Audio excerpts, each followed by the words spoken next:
Feminism is a scam. A few years ago, I was an angry, blue-haired feminist. I once believed that male privilege was real and that I was a victim of the wage gap. Now that I understand the true motives of feminism, I know that this could not be further from the truth, and that modern-day feminism is a war on true masculinity. Before women had the right to vote, most were stay-at-home wives, which meant they weren't working jobs and couldn't be taxed. Our overlords didn't like that. Rockefeller started funding feminist campaigns in media, and as a consequence of the movement, women started entering the workforce and leaving the home. Children would then be separated from their parents and sent to Rockefeller-funded schools to be indoctrinated by the state. All of this ultimately disrupting the family unit at its core. Feminism is defined as the belief in social, economic, and political equality of the sexes. But in the West, I must ask, what rights do men have that women don't? Modern feminists are convincing women that hookup culture, using hormonal birth control, and not shaving is liberation. That toxic masculinity is prevalent and the patriarchy must be dismantled. Through movies and media, we're taught that working for the man, climbing the corporate ladder, and paying tax is more empowering and valuable than raising the next generation. Women have lost touch with our natural loving instincts, and birth rates are plummeting. Men and women are not the same. And by protesting for equality of outcome rather than opportunity, feminists are demonizing and emasculating men.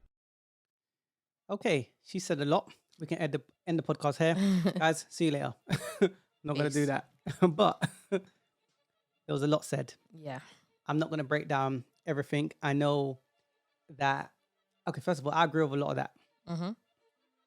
I know that she's rubbed a lot of people the wrong way. Women have been lied to. Definitely. There's a big agenda behind it. Yep.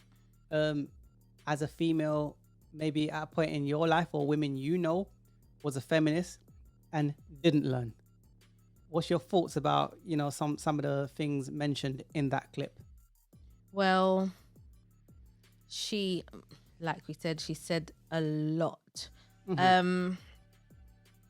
Okay. She said basically when you make the woman have to work, Yeah. just like the men, because obviously back in the day it was more the women were housewives and the men would stay. Yeah. The men would go to work, the women would stay at home, look after the children, school their children also. Yeah. There was clearly a breakdown at some point to where we send our children into school. the indoctrination camps. Yes, but the joke even with that now, it's been like this for obviously a long time. But if you do not send your child to school, you're going to be in problems. Yeah. You'll get a fine. Don't know if it's prison time, but you definitely get a fine for not sending your kids into school. Some type of issue, but women today are liberated and lazy. Mm-hmm. Since birth control, women can be sexually free, promiscuous. So I think mix that in with social media and dating sites. The world is big, but the world is small now based on the internet.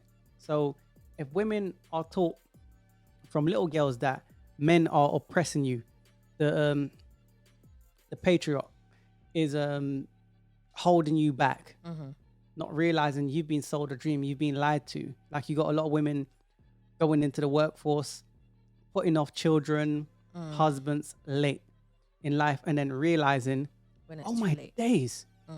Because when you retire, you're going to die alone. You're lonely.